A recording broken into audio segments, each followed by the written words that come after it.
자, 우리 루소 사회계약론 공부하고 있지. 평등한 세상을 위하여 라는 주제로 이번 단원을 공부하고 있고, 첫 번째 고전 루소 사회계약론을 공부하고 있다. 자, 인간은 자유로이 태어났다.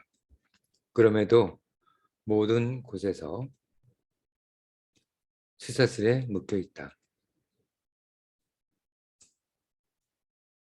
우리는 쇠사슬에 묶여 있어.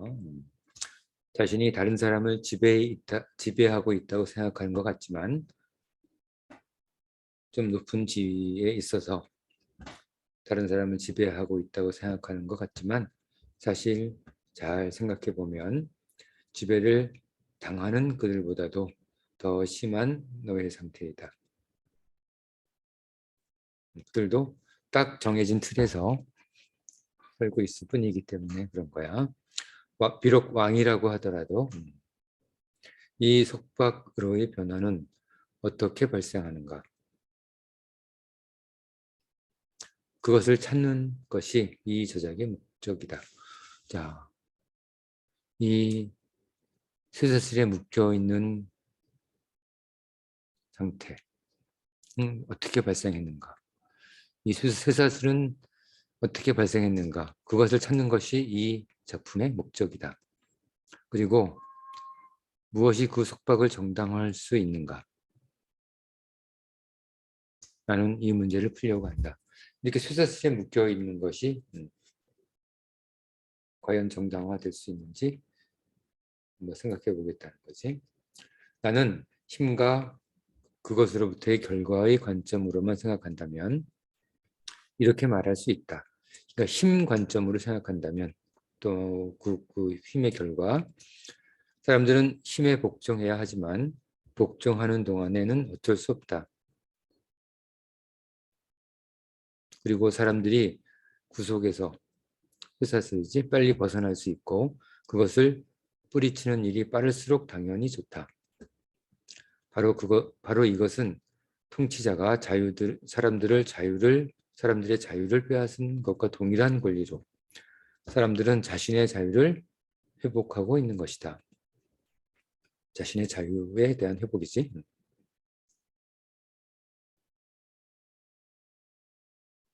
이는 사람들은 자유를 되찾을 권리가 있다는 증명이거나 원래 사람들로부터 자유를 빼앗을 자격이 없다는 것의 증거이기 때문이다.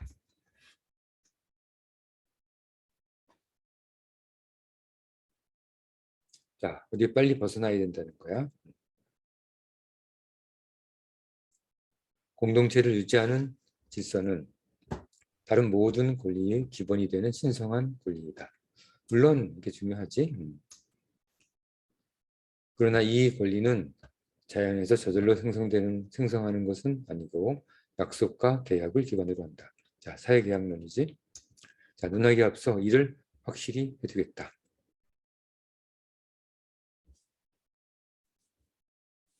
여기까지다. 자, 제목을 정하고 200자로 정리하는 거지. 30페이지에 제시문 나. 제목을 정하고 여기다 200자로 정리한다.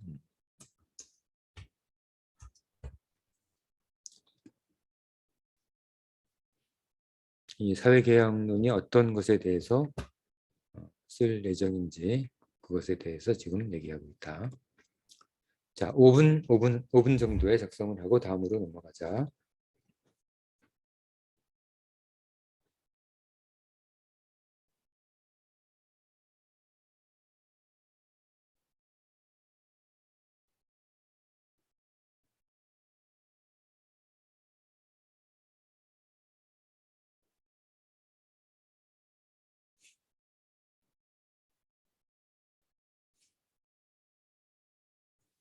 자, 다 했지?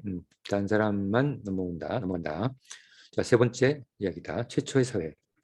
우리 사회 중 가장 오래되고 자유가 보장되는 유일한 사회는 가족이라는 공동체. 그러나 자녀가 부모에 의지하는 것은 그들이 부모를 필요로 하는 동안뿐이다.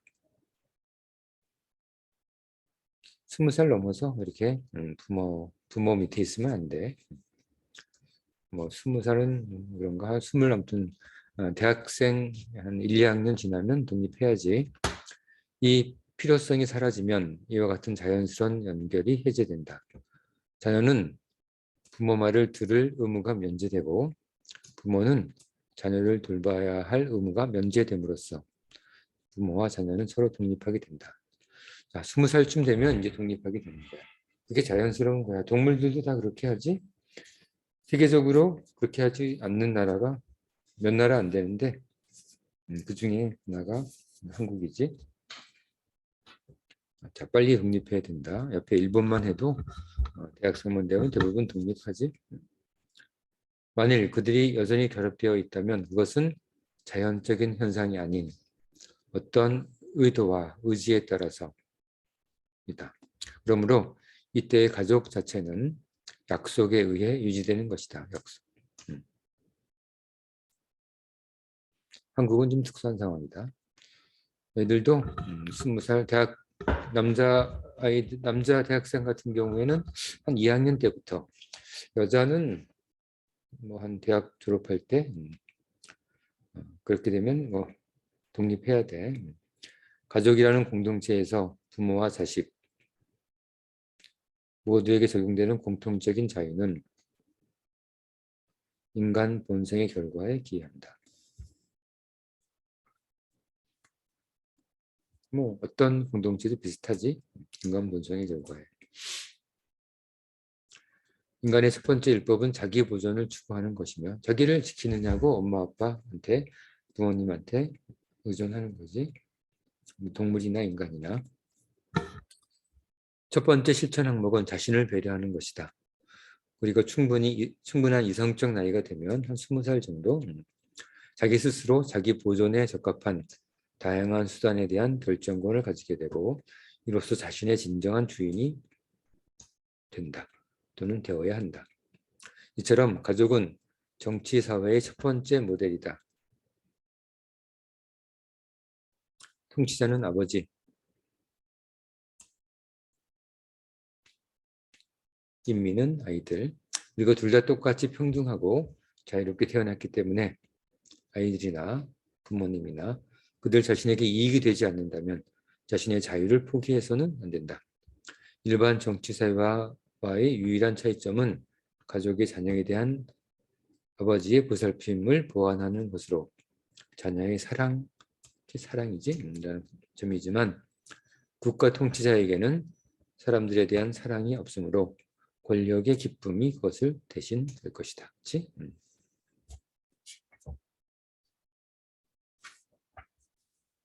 자, 우리 가족 공동체에 대해서 알아봤다. 자, 마찬가지로 제목을 정하고 200자로 정리한다. 시간은 5분.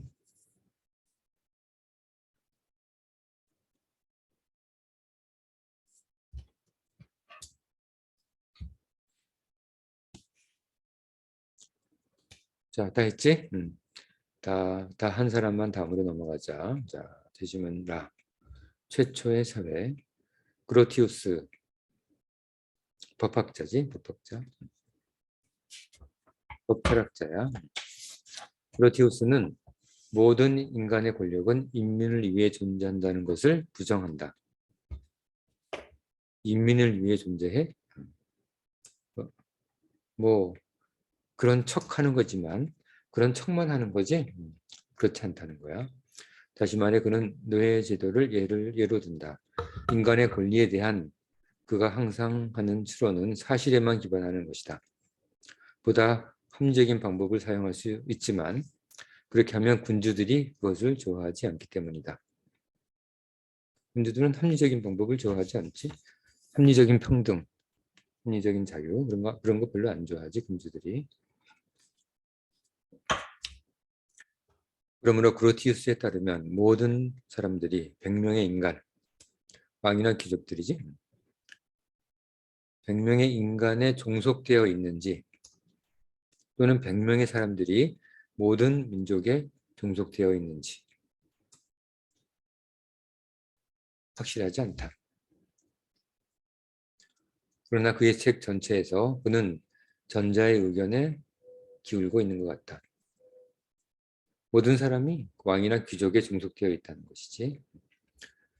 자, 홉스의 생각도 마찬가지이다.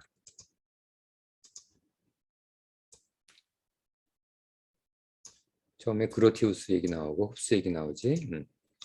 그렇다면 인류는 여러 가축 무리로 나뉘며 각 무리마다 주인이 있고 주인은 가축을 배고플 때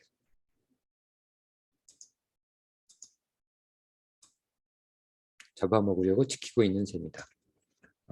귀족들이나 왕들은 백성 시민들을 배고플 때 잡아먹으려고 지키고 있는 셈이라고 묻다. 목자가 양측이지. 가축보다 우월한 본성을 가진 것처럼 사람들을 통치하는 목자, 왕이지 군주. 사람들을 통치하는 목자, 군주들도 사람들보다 우월한 본성을 가지고 있다. 이 논리를 바탕으로 갈리큘라, 로마의 최악의 황제지 갈리큘라 황제는 왕이 신이고 국민은 짐승이라는 교활한 결론을 도출했다고 필론이 전한다. 홉스, 필론, 그로테우스 세 가지 세 철학자가 얘기하고 있다. 이 갈리큘라의 추론은 홉스와 그로티우스의 추론과 완전히 일치한다. 또 있어. 아리스토텔레스 또한 그들보다 먼저 인간은 태어나면서부터 평등한 것은 아니며 평등하지 않다고 얘기하고 있다. 아리스토텔레스도. 어떤 이들은 누군가의 노예가 되기 위해 태어났고 어떤 이들은 누군가의 주인이 되기 위해 태어난다고 말했다. 뭐 태생적 출신은 어쩔 수 없다는 거지. 아리스토텔레스의 주장은 어떤 면에서는 틀리지 않았다. 그렇지 뭐 실제 노예 제도가 시행되고 있는 국가에서는 뭐 어쩔 수 없지. 틀리지 않지. 그러나 그는 원인과 결과를 바꾸어 생각하고 있다. 자, 여기서 잘 생각해봐. 무슨 말인지. 아리스토텔레스는 원인과 결과를 바꾸어 생각하고 있다. 즉 노예로 태어난 인간이 노예가 되기 위해 태어난 것은 말 그대로는 틀리지 않다. 세상에 이것보다 더 확실한 것이 있겠는가? 그렇지 뭐 그렇게 태어났으니까 사실이니까. 노예는 억압의 쇠사슬에 묶여 모든 것을 잃고 심지어 탈출하려는 욕망도 잃는다. 그들의 복종은 오디세우스의 친구가 돼지가 된 것을 기뻐했던 것과 같다. 죽는이 돼지가 되겠다는 거지. 따라서 본성적인 노예가 있다고 하더라도 그것은 자연에 역행하여 과거에 노예라는 것 자체가 있었기 때문이다. 원래부터 노예는 과거의 노예에서 기인하는 거란 말이지. 원인과 결과를 혼동하면 곤란하다. 최초의 그 폭력은 그 억압으로 최초의 노예를 만들었고 그들의 노예들의 무력감은 그들을 영원한 노예로 유지할 것이다. 우리가 무력하게 있으면 결국은 우리는 영원히 노예로 있을 거란 얘기야. 무저항은 우리를 영원한 노예로 정착시킬 것이다. 유지할 것이다. 라고 얘기하고 있다. 자, 세 번째 제목을 정하고 200자로 정리한다. 제시문 라지 마지막 가, 나, 다 그다음에 마지막 나다. 제목을 정하고 핵심 내용을 200자로 정리한다. 제목을 정하고 200자로 여기까지 쓰는데 자, 시간은 5분.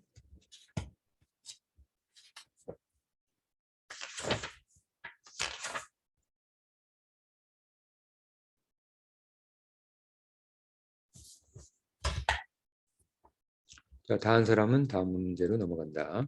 자, 문제 2번이다. 문제 2번. 가족사회, 그로티우스, 홉스, 갈리큘라, 아리스토텔레스의 예를 인용하여 이 갈리큘라가 아니라 다른 철학자지. 누가 그렇게 얘기했는지 보자. 뭐지? 필론이지, 필론. 갈리큘라가 아니라 필론이다, 그렇지? 실제로 얘기한 건 아리스토텔레스, 갈리큘라 또는 필론이지, 필론. 아리스토텔레스의 예를 인용하여 인간이 불평등해진 이유와 그것을 해결하기 위한 방법에 대해서 논술을 하시오. 600자. 시간은 10분이다.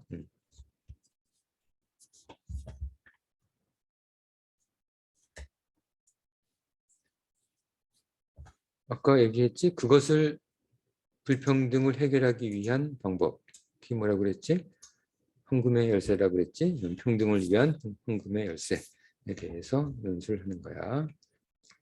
논술은 뭐라고 그랬지? 논술? 논하고 술하는 거다. 논하고 술하는 거야. 논은 자신의 주장을 명확하게 제시하는 것이고 술은 왜 그렇게 생각했는지 이유를 3가지 이상 되는 거다.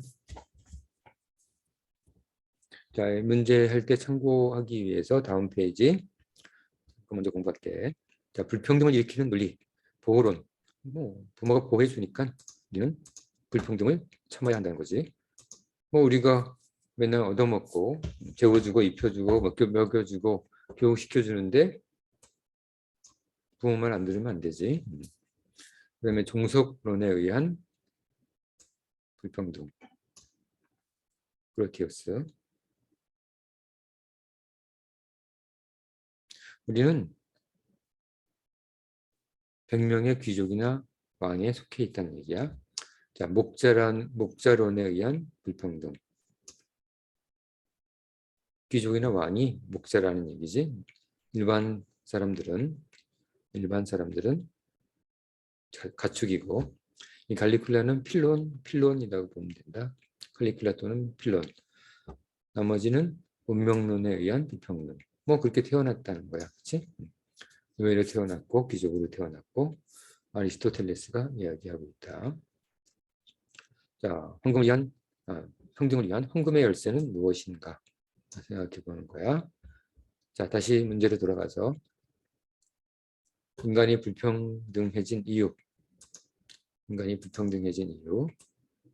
그리고 또 그것을 해결하기 위한 방법. 자, 알겠지? 자, 작성하자.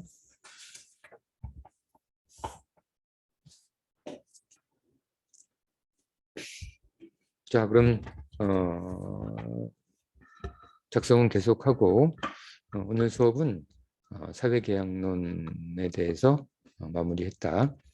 우리가 불평등해진 이유, 또 그것을 해결하기 위한 방법을 지금 논술하면서 책의 내용을 잘 숙지하도록 하자. 자, 알겠지? 다 못한 사람은 계속하고 다 한 사람은 이번 강의는 여기서 마치도록 하자. 자, 오늘 수업 여기까지.